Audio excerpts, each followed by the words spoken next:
Hi, my name's Elizabeth.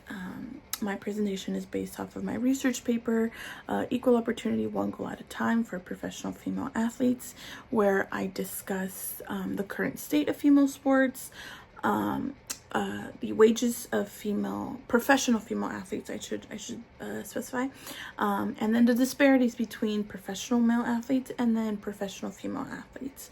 I really liked the writing process and enjoyed the research for this paper. I think it was very insightful. As an avid soccer fan and current WNBA fan, I think it's super impactful that fans and spectators alike get more involved with their sports and advocate for professional female athletes.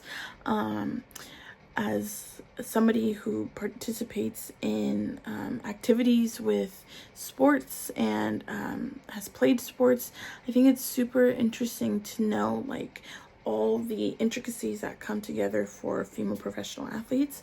I think an interesting thing that I learned throughout my research is how streamers or streaming services like Paramount Plus, Fubo, CBS, all kind of, for lack of a better word, take advantage of spectators like me. So like this past recent weekend, the NWSL championship game was played on Saturday, and initially, and it was marketed everywhere, is that Paramount Plus was going to be airing the championship, and CBS Plus was also too. And then so leading up to the game, I was doing my research, I was looking, and it was and all I saw was Paramount Plus. And so I was like, perfect, I have it. We have a subscription. We don't need to pay extra because it's not like ESPN2 or whatever that channel is.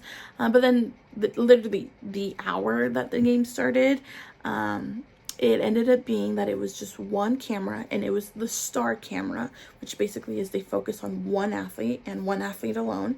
And in this case, the camera was on Trinity Rodman, which she's a great player. She's fantastic. She's done a lot for the sport, but I don't want to just see her.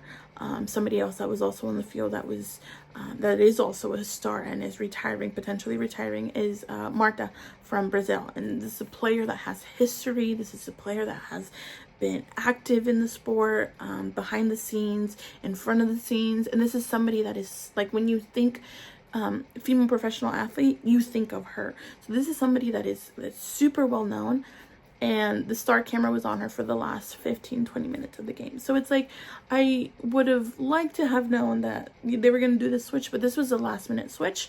The actual game was aired on CBS Plus, and obviously I took to Twitter, and everybody was like, well, it's great to know that they're going to switch things up on us last minute.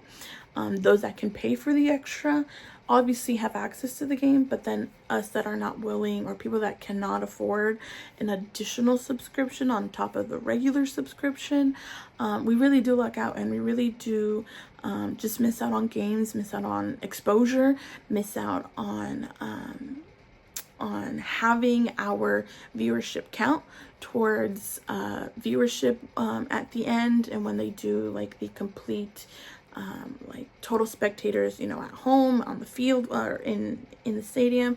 So we really do miss out. And that's something that was interesting for me to learn. And basically, men do get the priority. Men are the priority here. And so there was also, about a couple months ago, the WNBA, towards the end of their season, if I remember correctly, there was one weekend where there was 5 games and nobody was airing them. So I was on Twitter looking at the recap, and I was like, Twitter should not be my dish. Like, Twitter should not be my Cox. But anyway, so it was interesting to learn about that and to read more about it. And obviously there's movement for all of this to change. But I think, which I learned at the end of my paper and my research, is that at the end of the day, it's all about money. It's all about who can produce the most money, who can bring in the most with sacrificing very little, with having to do extra. And obviously, because of the society that we are in, male sport is the dominant sport. Obviously, there's some sports that are more popular than others, but it's very much an uphill battle with giving women their exposure and giving them the same opportunities to earn more, to have brands sponsor them, to have all these things that men don't have, or the men do have. Luckily, we've seen a lot of improvement in professional female athletes, basketball players getting their own shoe, getting their own jerseys, but all those small victories eventually lead to a big one. And so I had a really fun time learning more. Obviously, some stuff was very upsetting to read, especially when it came to biological factors that women were just boring. We're not boring, we're actually very interesting.